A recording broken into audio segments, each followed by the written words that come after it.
mamans, vous donnez l'âge de vos enfants avec le mois. Avec le mois. Anecdote du jour. En gros, il faut savoir qu'il y a quelques jours, j'ai été au parc. Voilà, alors non, j'ai pas été au parc moi pour jouer au bac à sable.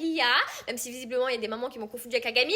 Mais j'ai tout simplement amené des enfants justement que je gardais au parc. Oui, j'ai encore le droit de garder des enfants après mon anecdote sur le babysitting. Et alors, et en gros, à côté de moi, il y avait un groupe de mamans qui discutaient et qui parlaient de l'âge de leurs enfants. Et en fait, elles donnaient pas l'âge de leurs enfants en disant oui, il a 1 an, oui, il a 2 ans. Non, non, elles étaient là en mode oui, il a 18 mois, oui, il a 24 mois. Pourquoi vous faites ça? Pourquoi vous faites ça? J'ai jamais compris le délire en fait. Je vous explique, moi, je suis très nulle en maths, d'accord? Mon mec, quand il va sur mon téléphone, il va pas tomber sur des discussions avec des mecs, non, il va tomber sur la calculette où je fais 1 plus 1 pour voir combien ça fait. Donc voilà, vraiment pour vous dire à quel point je suis nulle en maths. Carrément, même une fois, une autre anecdote du jour au jour, dans une anecdote du jour au jour, faut savoir que moi, j'étais tellement nulle en maths qu'en fait, j'avais une copine aussi qui était nulle en maths et à nos deux copies, un jour, on a eu 10, voilà, parce qu'on a eu toutes les deux 5 et 5. Oui, je sais que 5 plus 5 ça fait 10. Ouh, bravo Shakespeare. Moi, Shakespeare, ça s'appelle des maths, mais reste pas grave. Et en gros, du coup, la prof, elle nous a carrément félicité. Elle nous a carrément félicité parce qu'elle a dit waouh, à vous deux, vous avez 10. Donc voilà, je suis très nulle en maths. Donc moi, je vous explique que passer en fait juste 6 mois, mon gamin, je ne vais plus être capable de vous dire il a combien de mois en fait. Donc moi, je suis désolée, mais à 7 piges, mon gamin, je vais plus pouvoir lui donner d'âge en fait. Si on dit, on se doit utiliser les mois, parce que je sais pas combien ça fait 7 mois, 7 piges, bref, j'en sais rien.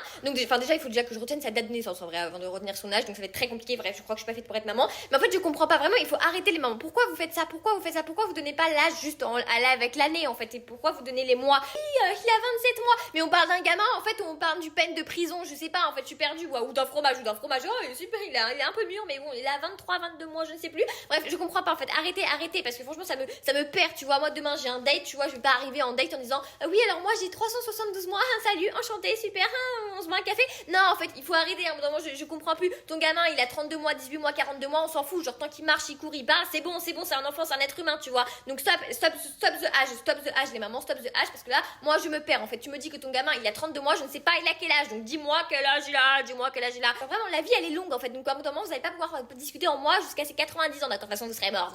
Donc, voilà, ton enfant, oui, il grandit, d'accord, mais par contre, toi, ton besoin de précision, il a besoin de sevrage, à mon avis, à un moment.